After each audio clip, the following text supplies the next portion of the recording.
Any और फ़ाखिर का घूमना फिरना मतलब कि उनका हनीमून ट्रिप हुआ है हवालात की नज़र।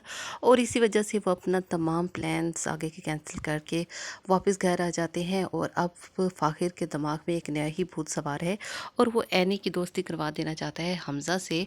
और इसी के लिए वो उसे रेस्टोरेंट पे लेकर जाता है जहाँ पर एनी को शदीद गुस्सा आता है और वो कहती है कि वो बिल्कुल भी हमज़ा में इंटरेस्टेड नहीं है। बेशक ये शादी उनकी मर्ज़ी से नहीं हुई, लेकिन वो हमज़ा में इंटरेस्ट लेके ना उसके साथ शादी करना चाहती है, ना उसके साथ कोई फ्रेंडशिप करना चाहती है।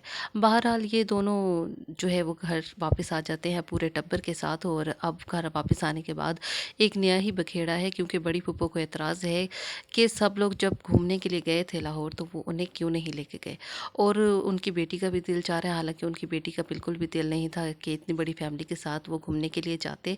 और वापसी पर वो शदीद हंगामा किया है फूफो ने, और इस सारे हंगामे पर दादी अम्मा ने भी उनका मुकम्मल साथ दिया है कि आखिर जहाँ सब गए थे तो वहाँ उनको भी लेकर जाते। एनी की मम्मा जो है वो अपनी ससुराल जाती हैं और वहाँ जाके वो अपने नई नवेली भाभी की बहन को देखकर, जो कि उनकी सौतन भी हैं, उन्हें देखकर शदीद गुस्से में आ जाती हैं।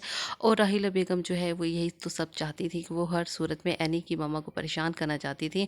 और उन्हें कहती हैं कि वो उनके साथ अमन चाहती हैं, और वो कहती हैं कि अगर उन्हें वाकई अमन चाहिए तो वो जो है उनके शौहर को छोड़ दें और उनके दरमियान सब कुछ ठीक हो जाएगा। फ़ाखिर की दिलचस्पी जो है नौशीन में बढ़ती ही चली जा रही है। वो हर दूसरी बात जो है वो नौशीन को बताता है, शेयर करता है। हालांकि एनी और फ़ाखिर के दरमियान ऐसा कोई रिलेशनशिप नहीं, दोनों का ज़्यादातर वक्त जो है वो लड़ते झगड़ते ही गुजरता है।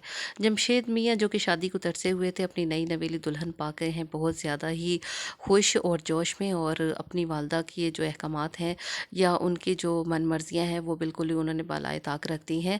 दूसरी तरफ हमज़ा और फ़ाखिर के दरमियान अभी भी खिचड़ी पक रही है कि किस तरह से एनी और हमज़ा की जो है वो दोस्ती करवाई जाए, इसके लिए परेशान है फ़ाखिर। और वो इस रिश्ते की नज़ाकत को बिल्कुल नहीं समझ पा रहा कि एनी बिल आखिर उसकी बीवी है। और छोटी फूफो जो है वो अपने शौहर के हमरा बिल्कुल ही बेताब हैं कि वो किसी न किसी तरह घर और कारोबार पर जो है वो अपने शौहर का कब्ज़ा करवा लें।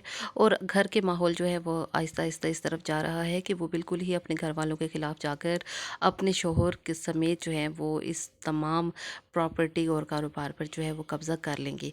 इस सारी सूरत हाल में वो अपनी वालदा को भी एतमाद में नहीं